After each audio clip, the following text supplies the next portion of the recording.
As passagens bíblicas sempre nos ensinam uma lição, uma reflexão, um posicionamento que fará a diferença em nossa vida, em nossa semana, em nosso cotidiano. Hoje contarei a história da rainha Jezebel. Jezebel era filha de rei Fenícios, que por conveniência política e financeira casou-se com Acabe, filho de rei de Israel.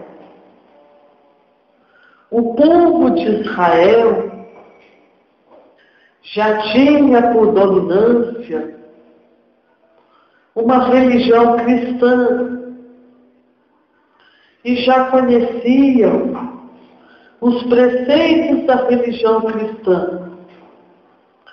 Porém, a rainha Jezebel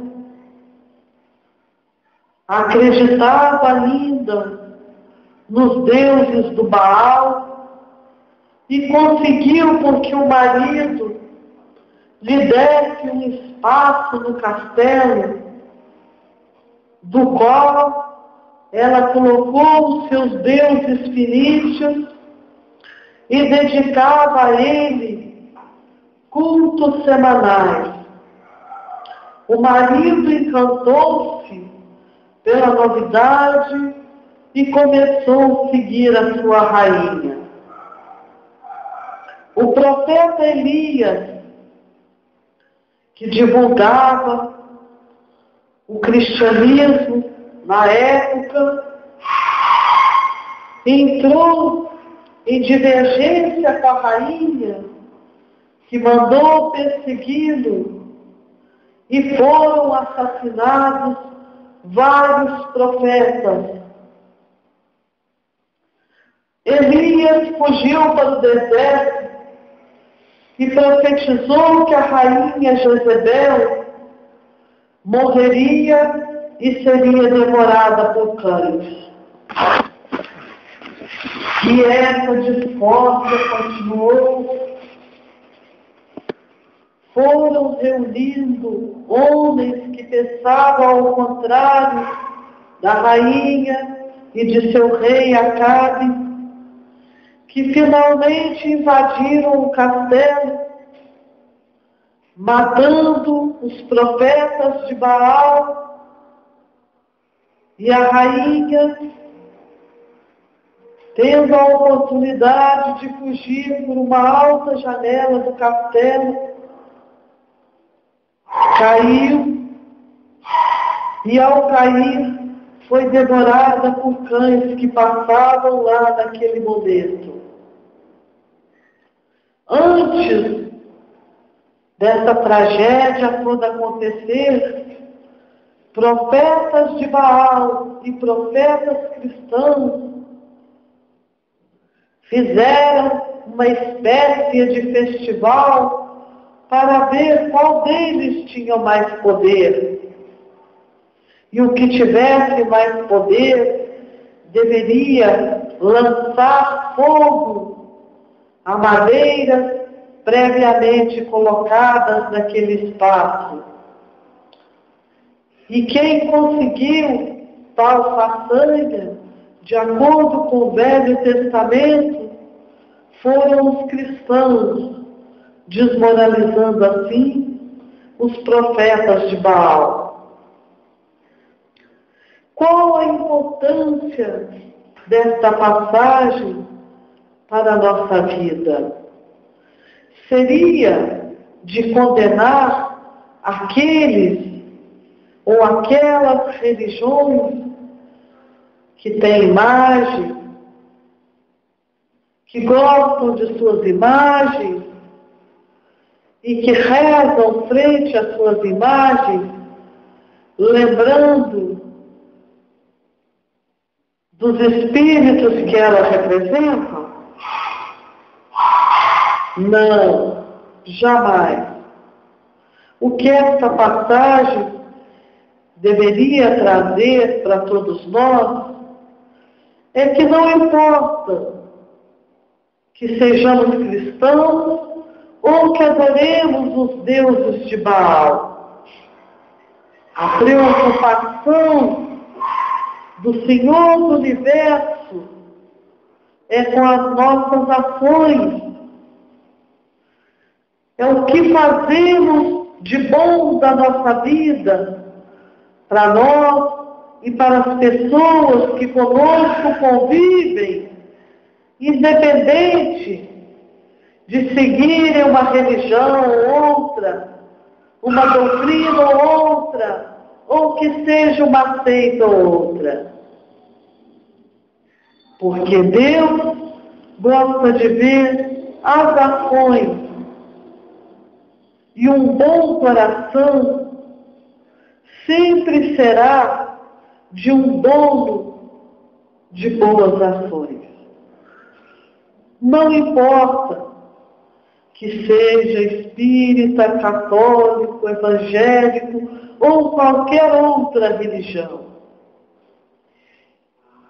A beleza estará naquele que souber respeitar a crença do outro. As igrejas, os templos, as casas de orações são como escola, onde todos vão para aprender e para se educar espiritualmente. Não importa que seja frequentador de uma dessas casas assíduo, se não tiver o compromisso de melhorar, se não tiver o compromisso de ser um transformador da sociedade em que vive, um transformador positivo, um multiplicador de boas ideias, de bons projetos e de ensinamentos sadios. A todo momento temos oportunidade de aprender, temos a oportunidade de ensinar. E por isso que estamos a todo instante interagindo muitas vezes com pessoas tão diferentes de nós. E aí está a grandiosidade de aprender. Porque todos têm algo a ensinar e todos têm algo a aprender.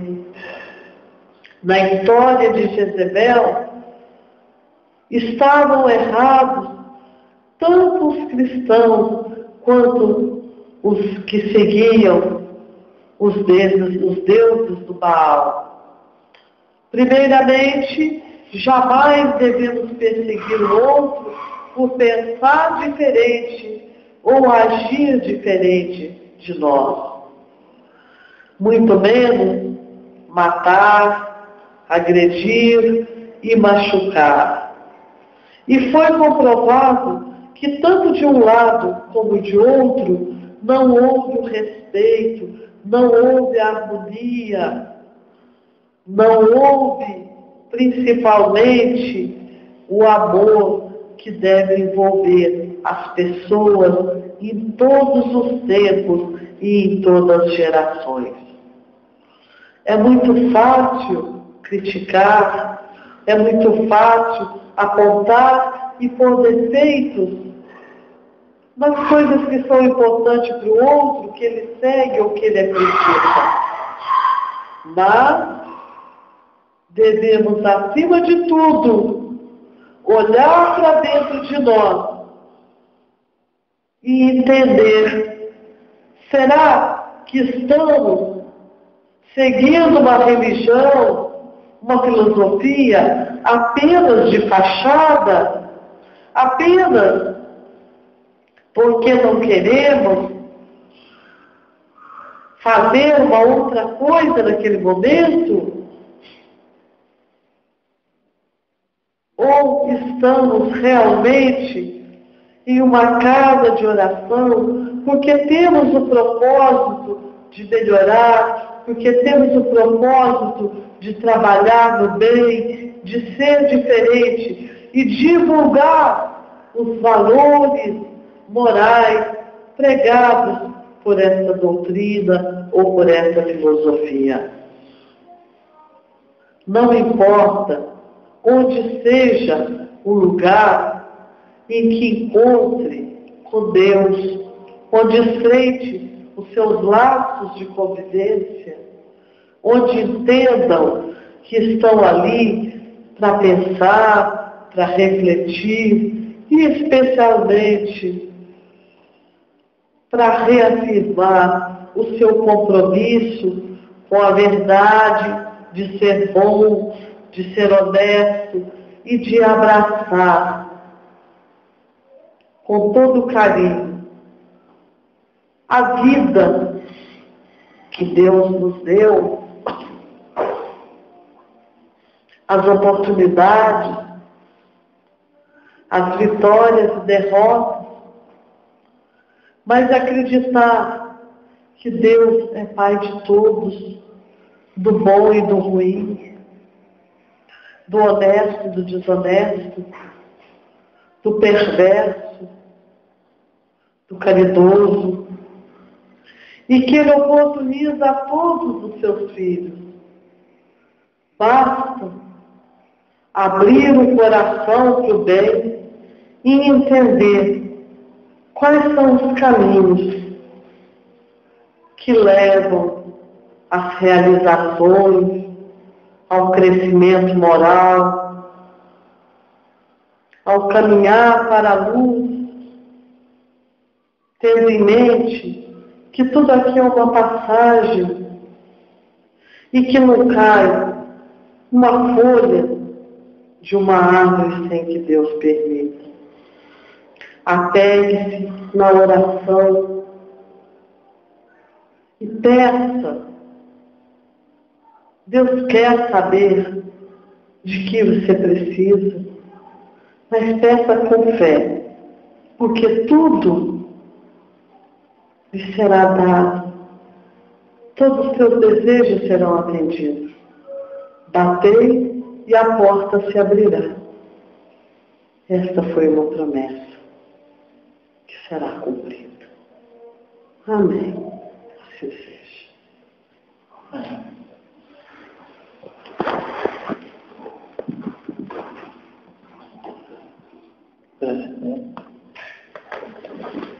Que lá.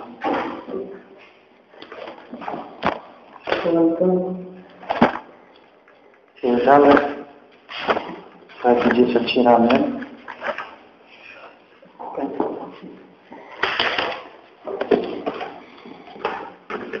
Hoje é dia quanto?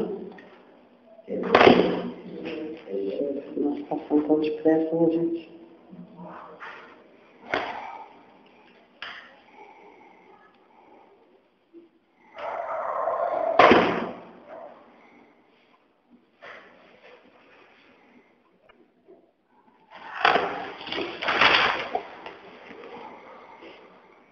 Deus sabe as necessidades de cada um e não abandona seus filhos ao léu.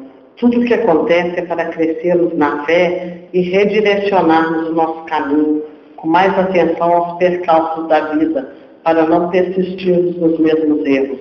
Cada um tem dentro de si a centelha que o conduzirá cedo ou tarde para a luz. As palavras.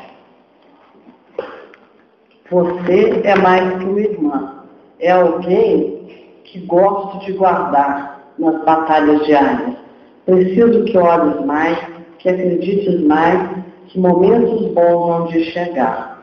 Marta, meu filho, minha vida, por onde ando, protejo os vossos como se fossem meus, pois conheço vossas preocupações.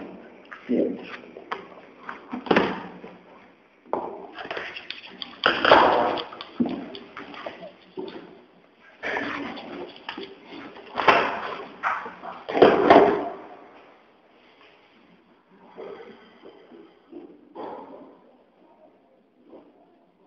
Boa noite. Boa noite. É um prazer estar aqui novamente. A minha passagem é rápida, conforme sabe. Hoje venho trazer um recado especialmente para os médiuns que aqui se encontram, porque na verdade as pessoas, assim como não querem mais trabalharem, terem compromisso sério, frequentar uma casa de oração, também não querem exercitar a mediunidade. E o momento carece de pessoas para trabalhar na seara do Senhor. É um momento de muita tribulação, as pessoas andam desorientadas, a melancolia, a tristeza, a depressão tomam conta na nossa sociedade. As necessidades são imensas, necessidade de alimento, necessidade de remédio, necessidade de trabalho, necessidade de pessoas verdadeiras para conviver, para confiar, para estreitar laços de amizade ou laços afetivos, matrimoniais. É preciso que os médiuns, que os trabalhadores estejam se disponibilizando em algum lugar, pelo menos uma vez por semana que seja, a fim de atender essas pessoas. Na verdade, as pessoas buscam a todos os momentos casas de orações. As igrejas ficam repletas de pessoas precisando de ajuda e à espera do milagre. E o que acontece? Que quando esse milagre não chega, elas se afastam.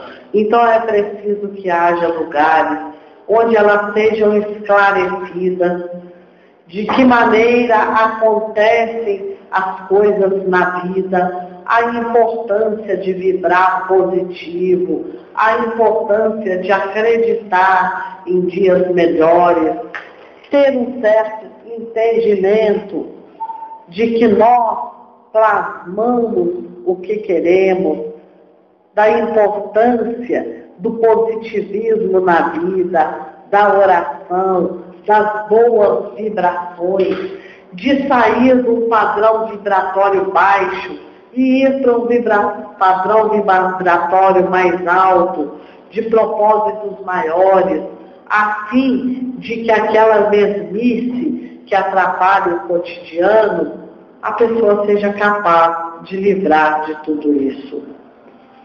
Cá estamos à procura de uma oportunidade nesta seara para que possamos auxiliar alguns amigos, algumas pessoas necessitadas, algumas pessoas totalmente desconhecidas, mas que de nós precisamos. Estamos a serviço a quem precisar e a qualquer hora que precisar. Assim deveria ser o propósito de todo médium que recebeu esse dom tão maravilhoso e que deve colocá-lo em prática. Passei por outro dia aqui e pedi a um elemento, a um trabalhador desta casa, que promovesse um encontro com vários dirigentes do centro da cidade, de todos os centros desta cidade e de cidades vizinhas, que enviasse convites e que fosse feita uma espécie de seminário, onde seriam questionadas algumas perguntas que previamente a espiritualidade passaria para médium, a fim de que fossem debatidas e que depois cada um apresentasse a sua resposta. Após esse debate, o condutor do seminário esclareceria qual deveria ser o melhor posicionamento do dirigente em relação àquela situação específica. porque a preocupação da espiritualidade é que os centros andam perdendo, né, o verdadeiro significado de existir. E o centro tem que ser, acima de tudo, um posto socorrista. E, portanto, ter trabalhos específicos, sessão mediúnica, passes, ajuda fraterna,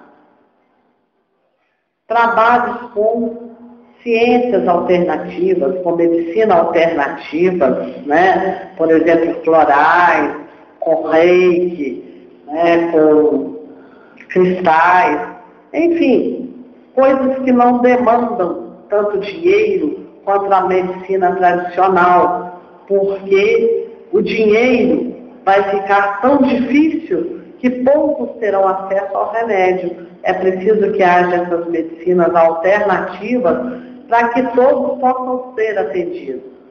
E também que posicionamentos humanos e mesquinhos deixem de existir dentro do centro, que na verdade os dirigentes deleguem as decisões maiores para os mentores da casa. E para que esses mentores orientem em determinados trabalhos, em determinadas posturas que devem ser mudadas. Então, já enviei previamente 20 perguntas, possivelmente enviarei mais 20 e gostaria muito que esse seminário acontecesse, porque está na hora dos centros falarem a mesma língua, terem a mesma postura e, principalmente, se colocarem num papel de disponibilidade a todos. O que tenho a falar também é que não importa se um centro tem muitas pessoas ou se tem poucas pessoas. Irmãos desencarnados sempre procuram o centro e precisam de socorro.